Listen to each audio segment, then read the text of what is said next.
Hello, everyone. Welcome. Here we are again, another Thursday here at Guitar Chat. Well, again, like every evening, every Thursday evening, here we are talking to you. Communicating with all of you guys and having fun and sharing the knowledge, the experiences that all our guests bring us, and we're lucky enough to be part of that, and we're so happy because of that, of course. And of course, Guitar Chat is brought to you the best tremolo systems in the world, for sure. So as I always tell you, it's better for you to be subscribed channel, because there's some perks to be part of the Vegatrem family. One of them is you're gonna be able to go into our monthly giveaway. The only thing you have to do to participate is to be subscribed and to leave a comment in any of our live stream sessions. Also, if you hit like to our videos, it's very good as well, And you're gonna be able to participate in our monthly giveaway. We're gonna do a giveaway monthly, one tremolo a month. Every first Monday of the next month, we're gonna be announcing the name of the winner. And today, this is the last Guitar Chat of the year. We're gonna enjoy the holidays. After this, we're gonna come back in January again with a giveaway with new surprises. You guys are gonna love everything that we're gonna bring you for sure. But also, if the giveaway is not enough, we also have every night we have a discount code. The only thing you have to do with the discount code is go to our website and you can use it in your purchase. You can maybe buy just one tremolo or 10 or 20, however you want to do it. You can use it just one time, but you can buy as many units as you want. So having said that, let's talk about today's guest. Today's guest has been on the road with huge names such as Billy Ray Cyrus, She Daisy, Drake White, Morgan Frazier, Logan Mize, Brent Cobb, Granger Smith, Cody Johnson, and many others. Currently, he's the musical director and guitar player for Billy, and when not on tour or on stage, he can be found tracking studios in the Nashville area or teaching his students what it takes to be a professional guitar player. So don't miss this last Guitar Chat of the year with one of the greatest musicians in the Vegatrem family. Please give it up for Mr. Chris Condon. How are you, Chris? Hello, I am great. Thank you so much for having me. Man, it's a pleasure. It's a pleasure to have you. Of course, as I was telling you before, we're gonna start doing like we need a headquarters over there in Nashville, man, because we're meeting so many amazing players like yourself over there, and we're so happy to do so. Thank you. Yeah, killer stuff you got. Man. Thank you so much, man, and we're happy to have you in the family, and you being a part of our best. It makes us very, very, very happy, So we wanna get to know you a little better. I read you were born in Florida, but now you live in Nashville. Why did you move there? Well, I think Florida, I just got burned out. I wanted to see what else was out there. I was just teaching and doing cover gigs and that bit, and Nashville always intrigued me, so I took a stab at it, and here I am. So it was.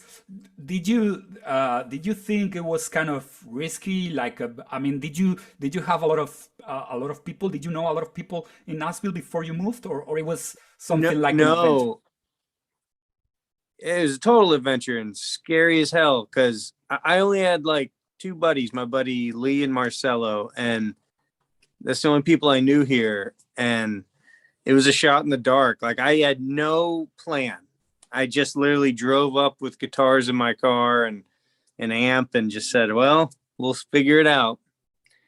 And I actually stayed on my buddy Lee's floor in his basement for like a week or two, because the house that I had lined up to rent fell through on my drive up, like crazy. Oh So man, that's too yeah, I bad. went up Oh, and just wow. had to figure it out. So yeah, luckily I figured it out, but it was definitely just a shot in the dark. Wow, crazy.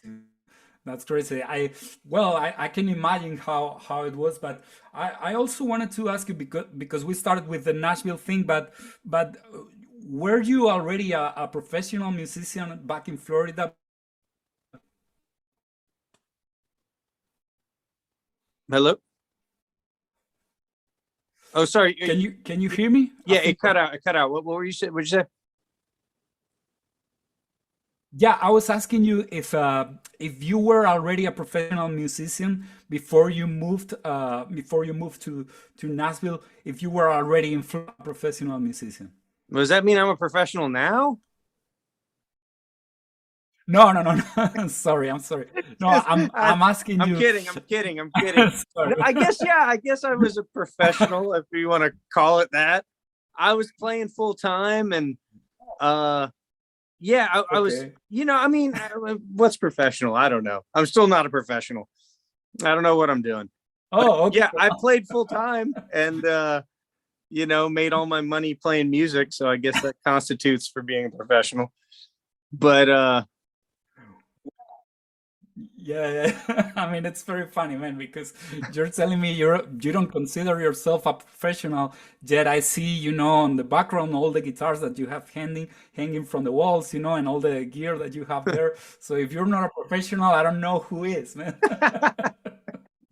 oh man. But yeah, I was playing back down in Florida full time. I went to college and did that whole bit, and moved back to South. I went to college in Jacksonville and got a degree in jazz studies, and I just playing gigs and doing that thing, and it was mostly gigs, no session stuff. Really, a couple sessions here or there, but it was always live stuff. And I think that's what was really intriguing to Uh-huh. moving to Nashville was the studio scene and touring and getting like, a higher ceiling. There's more stuff to do here than, it was like a lower Uh-huh. ceiling in Florida. You can only do so much. So, yeah. Yeah, there's a lot of industry. The music industry is still there, right? I mean, there's a lot of things to do. There's a lot of bands that come out of Nashville. They start their tours. They're based there, right? Even though they tour like nationwide or worldwide, but they're based there. And also, there's a lot of records. I mean, people make a lot of records over there, right? So it was like an intelligent decision, right, to move there. Well, yeah, I really feel it's, I could be wrong, but I feel it's kind of the Mecca in the States, in the United States here. I think Nashville's Hmm. kind of the spot. I mean, seems like everyone's moving here. When I moved here in 2011, and it wasn't quite by a long shot what it is now. Like it's grown significantly. It's insane right now.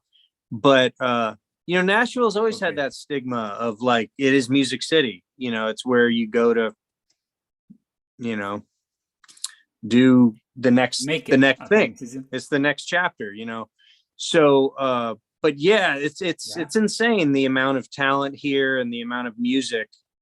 It's one of the only places you could really be a full-time musician and really do well. And it's a crazy city, but with that comes a lot of pitfalls too, because it's very challenging because there's so many great players.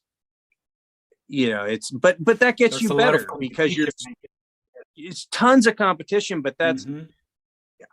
you could either embrace it or run with your tail between your legs. But I love it because it pushes you. It's always pushing you because you're always in new situations, and it's just it's like when I moved here, I treated it as a school because that's what it is. And to this day, it's school because every day I'm learning something, and I'm addicted to learning, and that's what I love about this place is Uh-huh. and getting to hang out with your heroes and play with them and learn from them. It's insane. Yeah, it's great. I think that's the right attitude, because if you go like that, this is a school for me. This is, I mean, I'm gonna learn as much as I can from everyone Hmm. surrounding me. That's the best. That's how the best players are made. I think, and this is my opinion, and I'm pretty sure you agree with me. That these monster players, they seem to share that attitude with you. It's like they're all learning, right? Right. And the other thing is, it, I think a very beneficial thing is being the worst person in the room. And there's a lot of that, you know, of being, because when you're the best person in the room, you can't move up. But when you're constantly put in situations where you're just like trying to hold on, you just learn because you're getting your butt kicked every day. And it's scary, but it's amazing. So, That's great. That's great. Have you ever felt like that, like in a situation in which you thought you were not like where your skill level wasn't enough to get the gig or to do the tour or the recording session or something like that, or not really? Tell me a little bit about yeah, I mean, that happens every day. I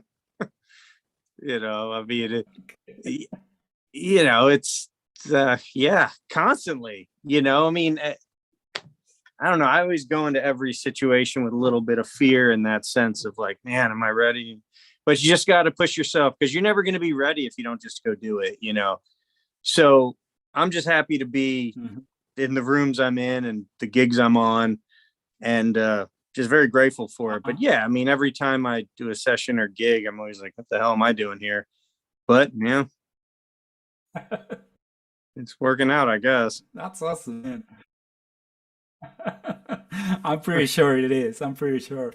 Well, I also wanted to ask you because I don't know how it is over there, but in Spain, in the music business, there are certain kind of, let me call it families, like a group of musicians that they end up always working together, like a family. They do the sessions Hmm. together, they do maybe tours together.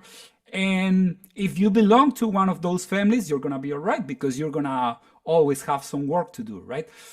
Is it like Hmm. that over there as well? Do you guys have like certain kind of families as well? Yeah, extremely like that.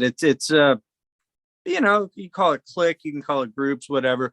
But yeah, there's definitely circles of people, and especially in the studio Mhm. scene, it's a big circle of certain people. But I think it's really important to find your people that you work well with and come up with them and grow with them Yeah. and learn. And I have people in my circle that I've been working with for years, and we just, we know each other, and it's a beautiful thing, growing together and learning about each other, and then it's very fulfilling.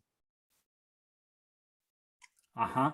Yeah, because it's the same thing that happens, for instance, when a drummer and a bass player they start playing together a lot and they become like this powerhouse of like a Oh yeah. bass like like a rhythm section, and they're super powerful. And I mean, for instance, if I were an artist, and I just moved to Nashville, I would like to hire a bunch of musicians that know each other and Right. know how to work together, right?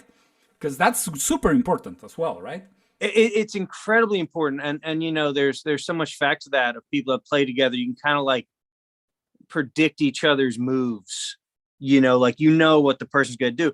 But in Nashville, there's also the beauty of, I've been on gigs and sessions where, part of the role I feel is to be able to go into any situation, and you guys have to sound like you've been playing together forever, like you're a For band. 20 And years.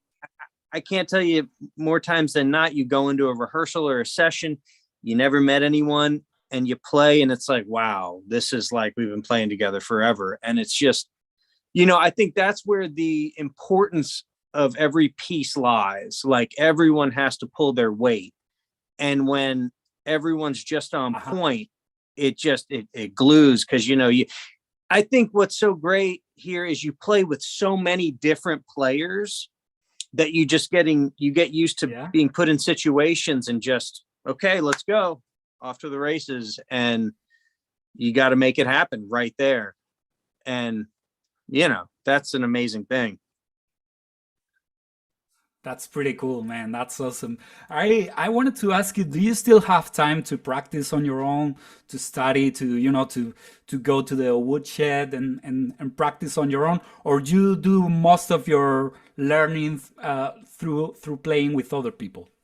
Well, that's a funny question, because lately I've been practicing a lot more and trying to practice more, but there's two sides of that. Because like when I first moved to town, I was practicing like a madman. And then, you get so busy with things, and then that slows down, and like you get out of the practice, and I realize, oh man, I'm starting to suck. So then you got to hit the shed. So right now I'm trying to hit the shed a lot more. But for the past few years, I think the practicing was off put on guitar, and I was spending more time on producing and engineering, and I was putting all my time into, I think I was burned out on guitar, to be honest.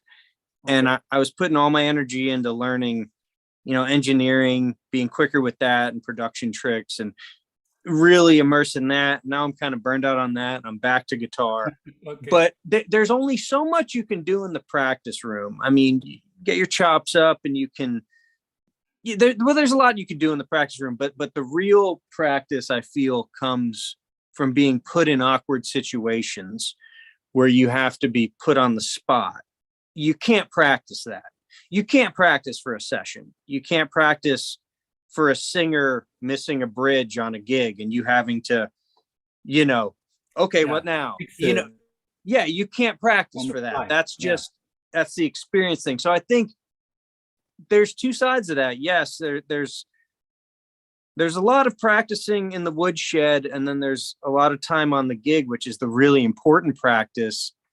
And and then you spend so much time playing. I play every day, so even if I'm not practicing, at least I'm playing and just trying to learn something every day. So there's that. That's awesome. It's pretty insightful, because I don't know if you agree with me, but I think a gig is worth more than 10 rehearsals. 100%. In right? Yeah, I think it's very, very important. Coming up when I started gigging, when I was in school, like all the players I looked up to and all my teachers were like, you're going to learn more on a gig. And they all said that. And after doing thousands of gigs and whatever, you just, that's where, it becomes autopilot, and Nashville's so quick. A lot of times, more times than not, you're going to show up to a gig, and it could be a humongous gig in front of thousands of people with no rehearsal. You get flown in and boom, you're on the stage. And you're meeting the musicians and playing for the first time. That's happened so many times where you just, but Nashville, I guess there's a certain like expectation. It's a given. Like, okay, you're going to just, that's kind of the given, but you can't do that without experience. That's from falling on your face a bunch on gigs. It becomes a muscle. So got it. Yeah, That's awesome. Yeah. Also, I've read that in your website, you say that you have the ability to does to that what? help you Sorry, you cut out. Yeah, sorry. I said that in your website it says that you have the ability to read charts, to read sheet music, and to write as well. Right. Did you get that?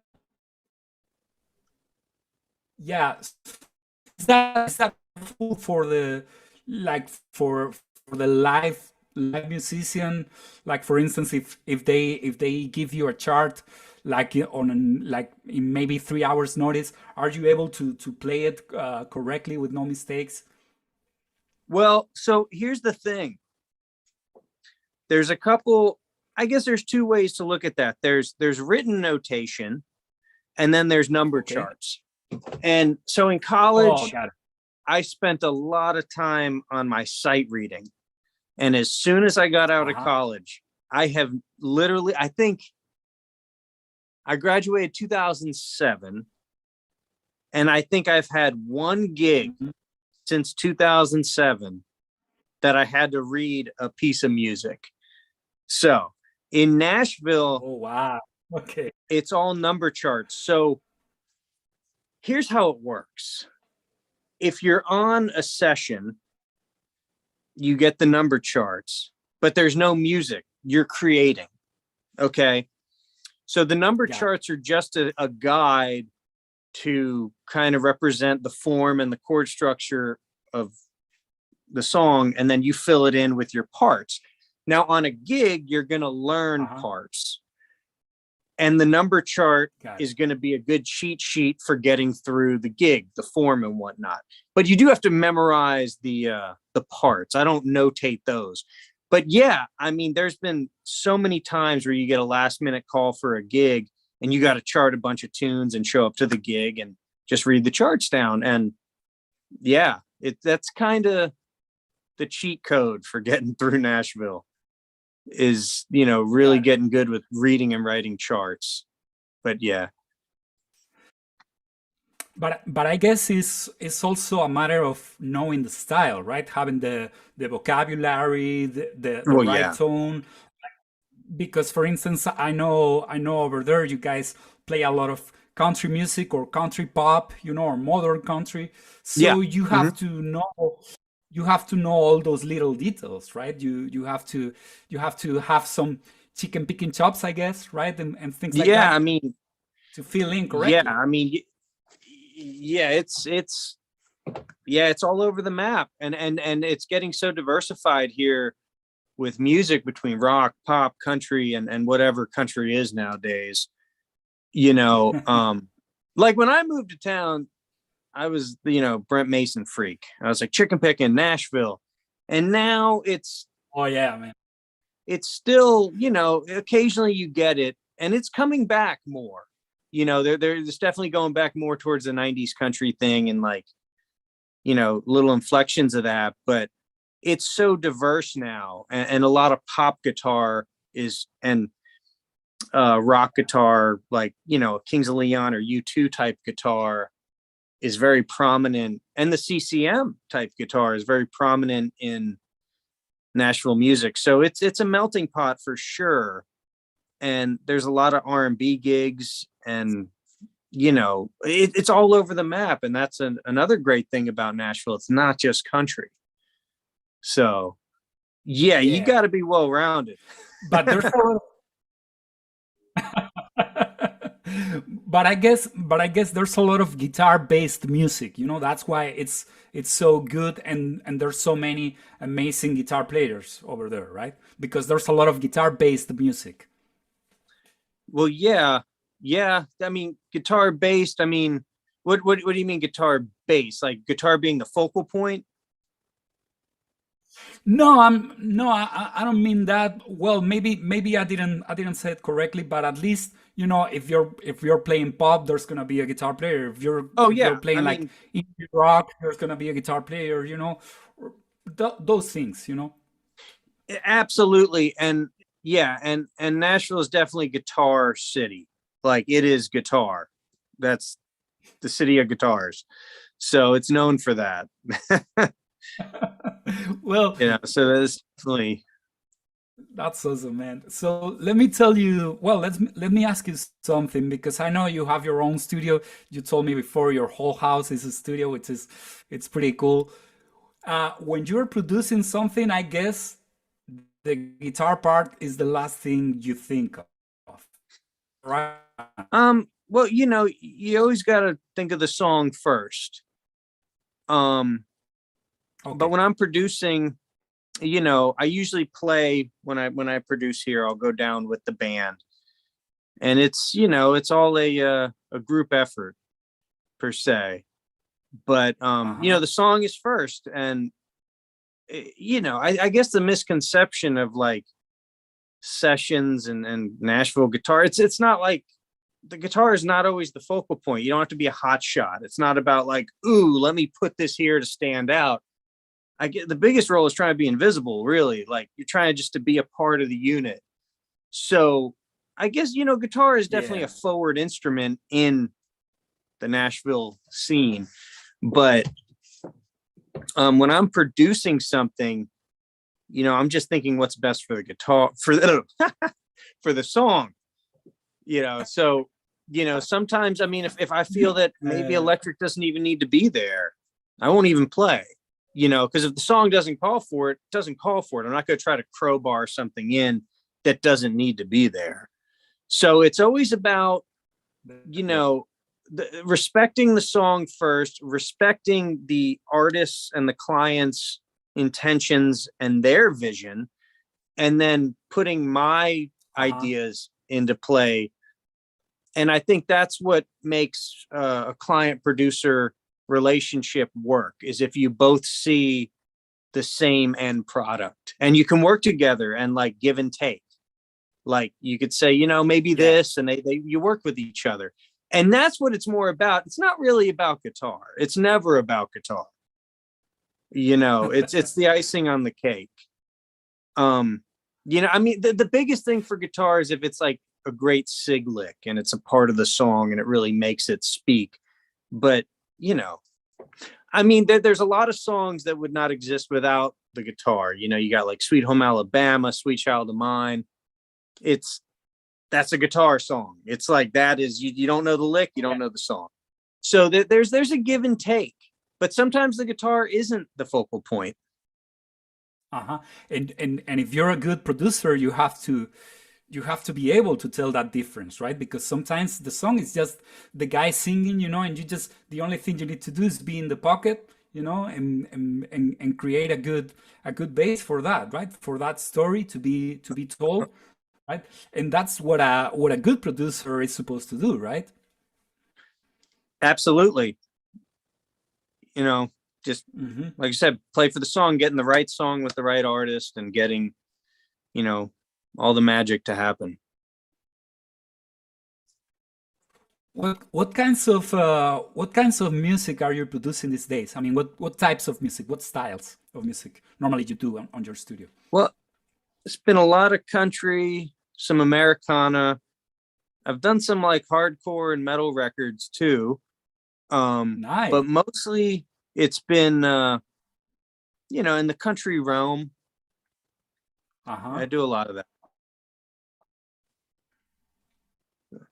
And then Wow, when it that's comes pretty to cool, man. sessions with That's playing awesome. on stuff, that's all over the map. It could be anything from a funk thing to a blues thing to a country thing to a rock thing. So the session thing is totally different. That's all over the map. But you know, what I'm doing here, it's, you know, I'd say Yeah. Americana and country stuff. Uh-huh. Awesome. So when you play live, what's the style of music you enjoy the most when you're playing live? Ooh, geez, that's tough. That's a tough one. Um, I mean, geez, it just it depends. I mean, if the songs are good and the band's great, I'm down. You know, That's great. I just like to jump into anything. Really, I mean that's a hard question. Okay. Yeah, yeah, yeah, but I totally understand. So, I mean, if you like music, you're gonna like a lot of different styles, right? And I mean, as long as the songs are good, maybe you know you're gonna enjoy it, right? Absolutely. Yeah, there's nothing better than Yeah, getting, yeah, you yeah. know, music from an artist and it blows your mind when you listen to it and you're like, wow. I mean, and that could be any style. You know, if the song and the music's good, then it's good. So There you go. that's also the other cool thing. Like I was saying before, it's so diverse. You get to dip into so many styles, and it's just it never gets boring. And I love that because I get bored easy. Yeah. So Oh, really? Okay. So you always need like some kind of challenge, some kind of new thing, like lighting the spark. Oh yeah, I mean constantly. It's always changing, because Oh, like I said, I just love learning. So that's really what it stems from, just trying to always learn and get better and listen to new music. And if something catches my ear, you learn it. And hmm. That's cool, man. Well, let's talk about your. I mean, I think you are the musical director and band leader for Billy Ray Cyrus, right? hmm And you've been touring with him for a while already, right? Tell me a little bit about how did you get that gig? How did you end up playing with a superstar like him? And what it's like to be touring with him and to be the musical director. well, it's a trip because like he's the coolest, most down to earth dude. Like Billy, he's a trip, man. He's just awesome. Like what else can I say? He's the type of person that he's pretty he levels the field. Like it doesn't you don't feel like you're hanging out with a rock star or whatever when he's like just a normal cool dude. So that's cool. I love that part of it. And we've become pretty close. So I'm grateful for that. But I got the gig because I produced an artist, Derek Jones, and somehow, I guess Derek was friends with his brother, Billy's brother, and Billy's brother showed him the CD and he loved it. And he was like, who did this? Who played guitar on this? And he wanted to meet me. And I was like, oh my gosh. Because it was kind of throwback, like a Waylon Jennings type thing, which he really likes. So it was an honor to Uh-huh. get a call to go just hang out with Billy and jam. And they was like, hey man, you want to like put the band together and tour and run the show. And it's like, oh, okay. Sure. So it was pretty organic, which is, I think that's super cool because in Nashville there's a lot of like auditions for different groups. And I felt it was Yeah. a little bit more special because he like heard something that I did that he liked. And I was honored. I was like, wow, that's really cool. That's the highest compliment. So and then the rest, I've been with him probably 5 years now, and it's been awesome. And when I got the gig, it was a couple years before Old Town Road, and when that hit, oh Mhm. boy, it was that was an amazing It was experience. crazy. I bet. It was insane. Like that Yeah. was bucket list, play with a number one artist, we'll play with the biggest song ever. Like it was crazy. I had to Yeah. pinch myself. So that was really cool to be a part of that and ride that wave. So yeah, Uh-huh. just very grateful for the whole team. The band is killer. Everyone involved is great. So yeah, it's an awesome gig. Did you put together the band yourself with people that you trusted and things like Oh that? yeah. Yeah. Yeah. So I called up a bunch of buddies and we just went and did it. So you had Billy's trust to do whatever you thought it was necessary to make the band sound powerful and Yeah. And I think after we had like the first rehearsal, that's when I gained the trust because they were like, oh damn, okay. All right, we're gonna be good. Because the band just came in and slayed it. So that was nice. good. So I gotta thank them as much just for coming in and doing their job and making me look good. So hats off to the Yeah. band. That, what's the lineup? I mean, how like for instance, bass player, drummer, keyboard Yeah. player. What's the lineup of the band? So we got drums, bass, Hmm. keys. I'm on electric, and then the other guitar is electric, acoustic, and he plays mandolin on one song. And then Billy. Okay. So, but yeah, it's just a bar band. We go out and just no frills, no tracks. We just go out and play some old country, and it's fun. It's a fun gig. Wow, that's awesome, man. I bet you get to play a lot of cool guitar solos all over the place, or not? Oh, it's nothing but a big guitar solo. Like he loves to jam. So Yeah, he'll walk away from the mic and we're just going. And it's like, all right, well, let's keep trading. And we go back and forth and it gets fun, man. It's a lot of guitar. Yeah, well, and normally do you improvise the solos, or there's like written parts that you have to play every night the same? So like on She's Not Crying Anymore, I play the solo as Oh, written on it's this pretty signature thing. yeah. Every other solo is pretty much improvised. Yeah, that's the cool thing about like a bar band. It's kind of, he just lets you do your own thing. So there's no real specific, trying to think, there's a couple things like very specific parts, but overall he just lets you go because he might let your solo go longer. So, you never know. So it's open. So you just kind of go for it. Yeah. He loves that of just rocking out. Uh-huh. That's awesome, man. Well, I bet the gig moment it's super fun. It's very special, but I know touring can be very hard. And of course, I mean, if you've been touring for a long time, I'm pretty sure you've had your share of like very long trips and no resting. How do you do it? How do you try to to stay in good shape and healthy, especially mentally, during the tour? Well, luckily, Billy doesn't tour too much and he doesn't do like really long runs. I Okay. think the longest we've been out at one time is maybe 10 days, but it's usually a couple gigs a Oh, week. Like in our highest, actually during Old Town Road, when we played the most gigs, I think we only played, I might be completely wrong, but I think it was around 39 gigs in 1 year. That's all we played. And that was like the most we played. So it doesn't work a lot, which is great. oh, okay. I love that because I don't really want to tour too much. I'd rather be in the studio. So, that's why I love the gig too, because it's not too busy and I get to do what I want. It's just enough to keep it fun. And we go out and we just have a Yeah. blast and it's just a good time.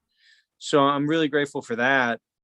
But yeah, the touring can really wear you out when you're going nonstop. And that's kind of why I'm taking a step back from it because I got a little burned out on it. Because when I moved to town, that's really all I did a lot. So I was gone You're a on the ton. road all the time, right? Yeah, like constantly, and Mhm. luckily the studio stuff has been getting busier and busier. So that's afforded me the ability to stay in town more.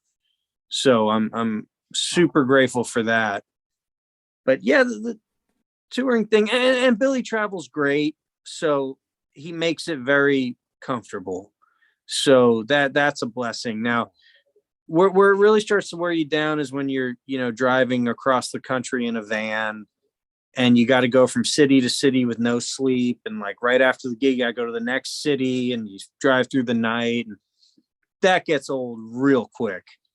That'll wear you Yeah. down. But um, yeah, that's just part of it. You got to do those gigs. Yeah, I mean, seems to me that that gig is it's perfect because since you're not on the road constantly, you get to still do all the other stuff you can do. Because sometimes what happens to touring musicians that get on the road for a long time is that they get a little disconnected from everything else. And that's Mm-hmm. very dangerous for your career, because once that gig ends, you have nothing else. I mean, you have no connections, nothing to do, Mm-hmm. and you can feel a little even depressed. It happens to some musicians. Yeah, definitely. It's yeah, sorry.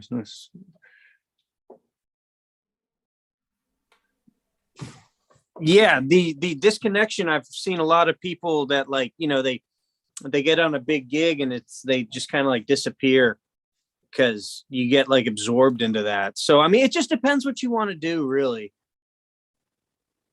Yeah, yeah, yeah. So So you would rather you would rather stay in the studio, right? And do your productions and all your things. Yeah, I mean, yeah. Right now, I'm kind of feeling that more.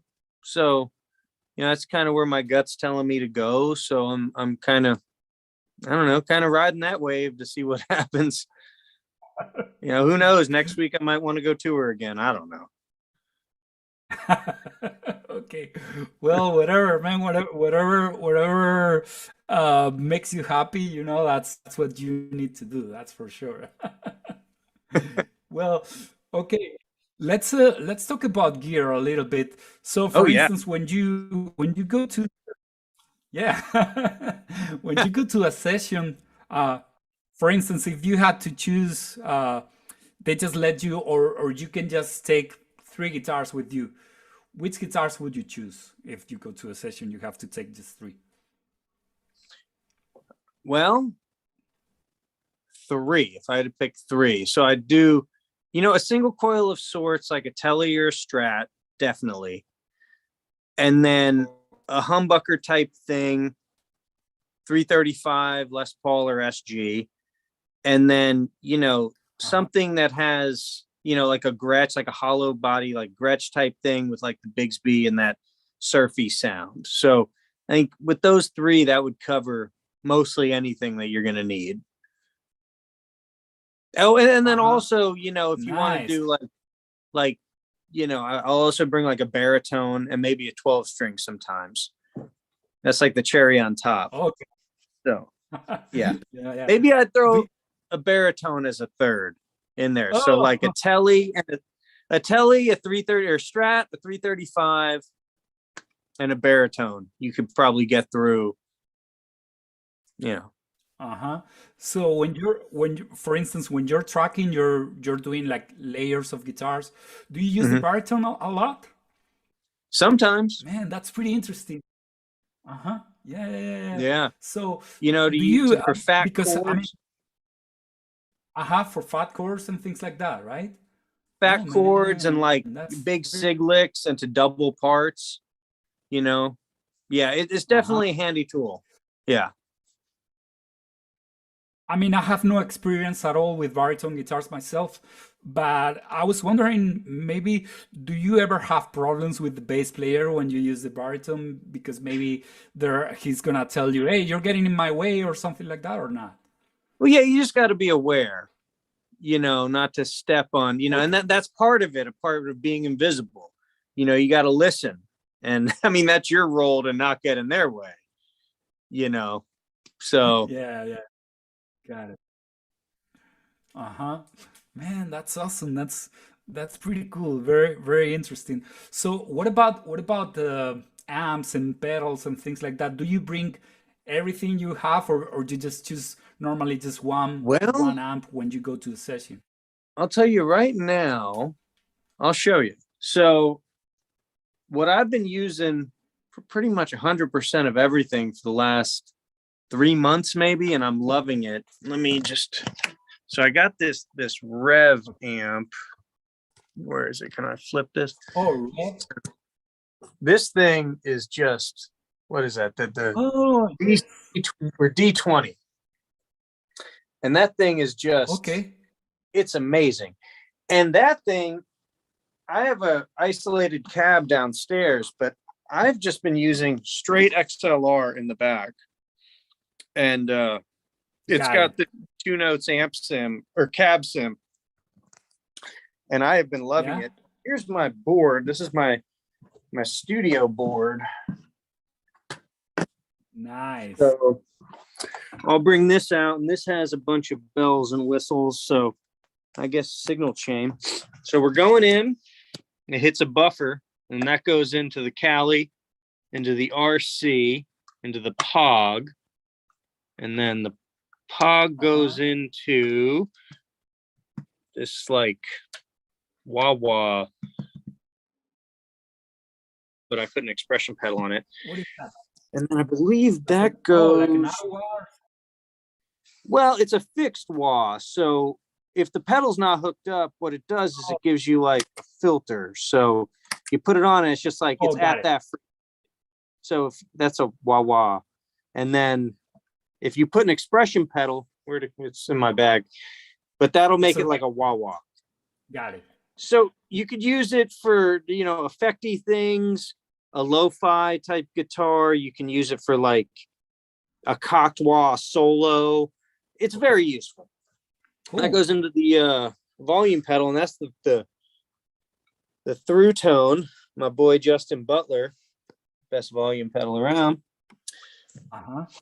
He makes those, and that's going into the overdrive. So it's seeing the volume pedal before the overdrive. So it's like a volume control on your guitar, but I don't really use my hand for that. I adjust the gain from there, and that goes in the EQ. So what do we got for gains here? I don't even know how we're set up. I think it's hitting the Klon first, the J Rocket Archer, and then that goes into light speed, and then the Protein, which is a dual overdrive, and then that's going into the Dude, which is like a Dumble circuit. Oh, and we got the fuzz, this fuzz here. Oh, fuzz. Okay. Okay. So that's a killer fuzz by Brown Effects. And then you got a clean boost here. I got a Leslie Sim here. Slapback delay, just for need that on the fly. The HX, everyone knows and loves. The slow is like an ambient verb. And the reason I have so many pedals is because, tapping, because I could have like, this is set up to a bypass, master bypass. So if I have like a patch set up for a chorus sound, not a chorus, but for the chorus of a song, and I want like a verse, I want like a verby thing here, I could just hit that, and I'm in, instead of having to like tap dance. So that's why there's redundancy. Yeah, tap dancing. It's because some of my buddies are so good at the pedal tapping, and I'm not. So I gotta work around it with having excessive crap on my board. And then the HX, this does everything. I love it. And then the JHS is just a spring reverb, kind of always on, type deal. Cool. Any verb, and then Sonic Research. That's the best tuner. So for instance, if you're going through a deluxe reverb, do you use the real reverb from the amp, or you use that instead, the JHS pedal? Yeah, if I have an amp with verb, I'll use the amp's verb. But the problem is with that, like, I'll only do it if I could have like the amp next to me, and I'll run it into an extension cab. Because if the amp is in another room, then you're at the mercy of mercy of the amp. So like maybe I want a dry sound for a part. That's why I have a verb on my board, and most of my amps don't have verb. So that's the case. You're kind of handcuffed, but nothing beats like a good Fender reverb. So, there's a time and place, but to always have it on could mess you up. Yeah. So do you change, like, for instance, when you're tracking? I'm thinking when you're playing live with a whole band at the studio. Do you change sounds a lot, like during the same kind of track? You change sounds a lot or not? Yeah, I mean, yeah. So, what's that? That's why you have the pedal board on the studio, right? That's why you have it there, right? When you're tracking, you have the pedal board in front of you, right? Yeah, I mean, sometimes I'll do in the box sounds. So if I need like a tremolo, that's like a hard tremolo in time, it's always easier to get it in the box. Or if I want like a left-right ping pong stereo delay, I'll do that in the box. Because I usually go in, most of the time I'm doing mono. So you can't have like a left-right. Got it. So I'll do that post in the box with like Sound Toys or, you know, Echo Boy, whatever. And that's a cool thing to have the stereo with and the left, right. But mostly I'm going down with effects. Yeah. Got it. Yeah. So in that case, what you record is what's gonna stay, right? And you Yeah, have it's to printed. choose Yeah. wisely. Yeah, it's printed. So you gotta It's have printed. the tones dialed in. Yeah. So that's it, you know. That mhm. That's pretty cool, man. That's awesome. Well, tell me a little bit about the because I know you have a couple of VT1s, a couple of Oh Vegatrems. Tell yeah. me, how do you feel about them? I love them. They're very smooth. Let's see here. Let's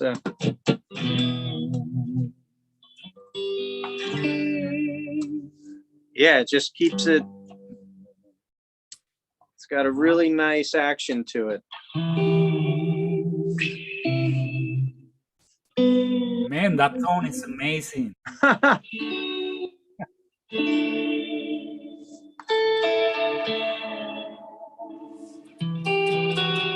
Ooh, Yeah. sounds killer, man. Yeah, it just feels great.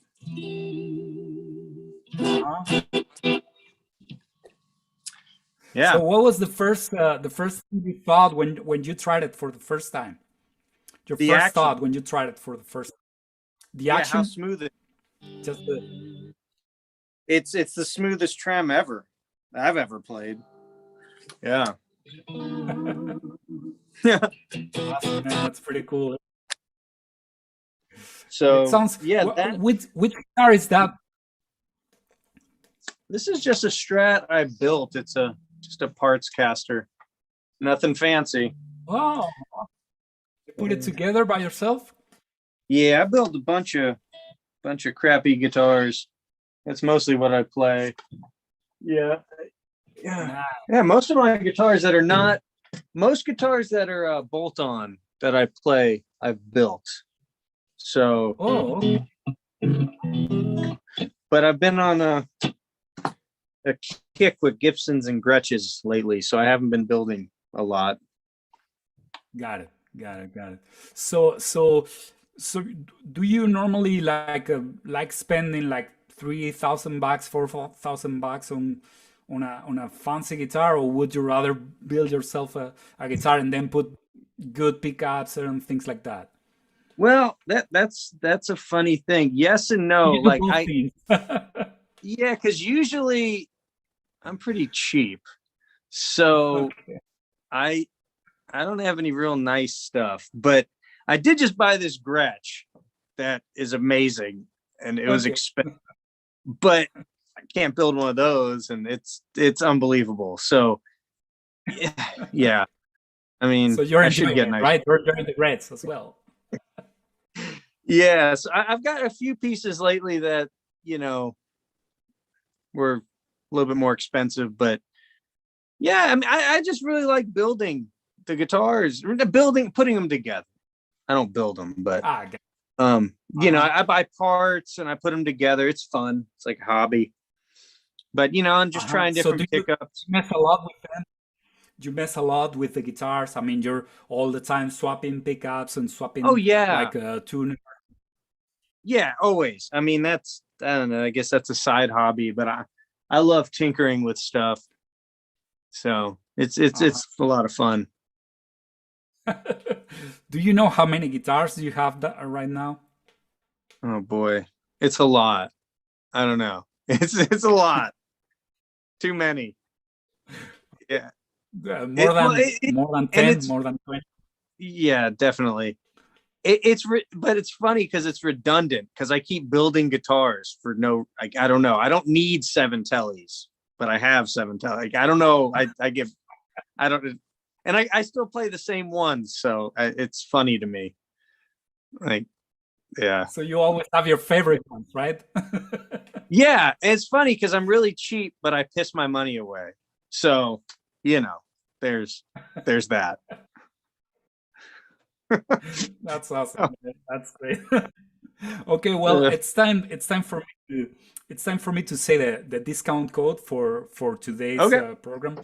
Vegatrem discount code. I'm gonna say it. So the code tonight is Happy 2022. It's pretty easy. Happy 2022. It's all lowercase, and numbers 2022. Happy HAPPY 2022. I'm gonna say it in Spanish. Well, so Happy 2022. HAPPY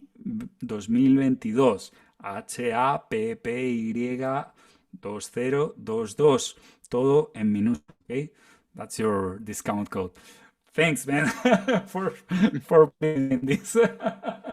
So this is the discount code we always use, for every time we do a guitar chat.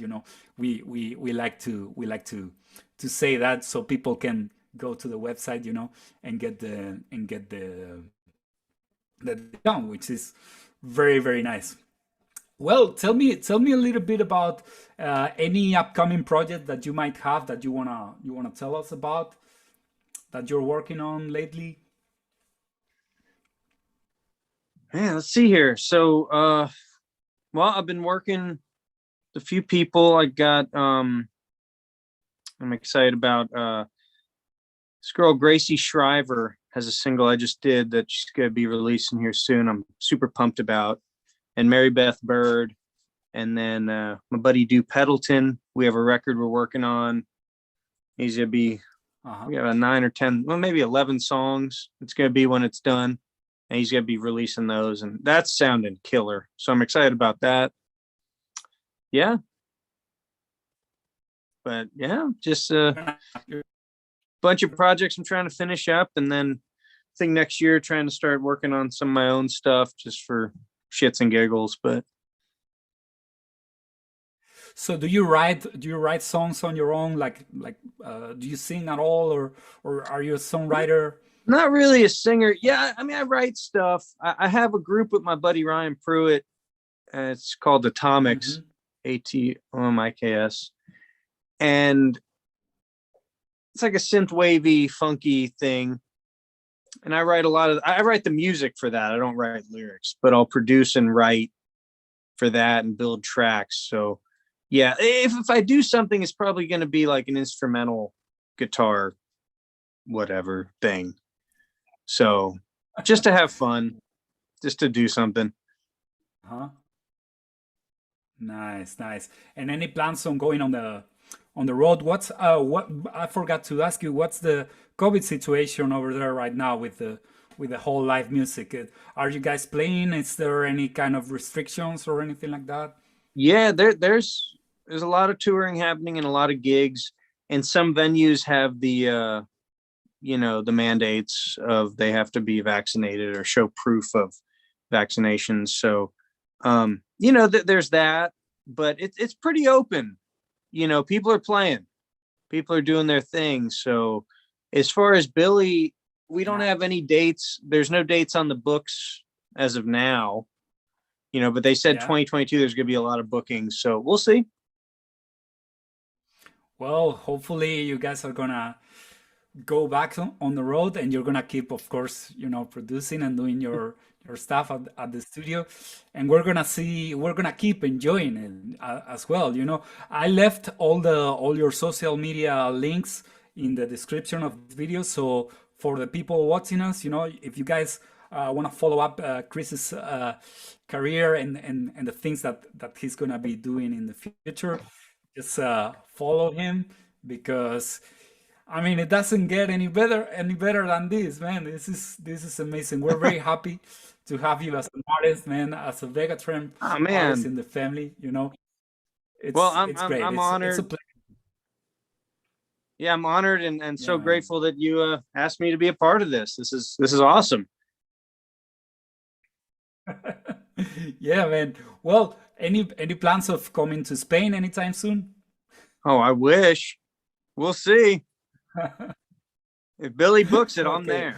Well, man, if just let us know, okay? Because we gotta get together for sure. I'd love that. And if you're near Nashville, we got to hang.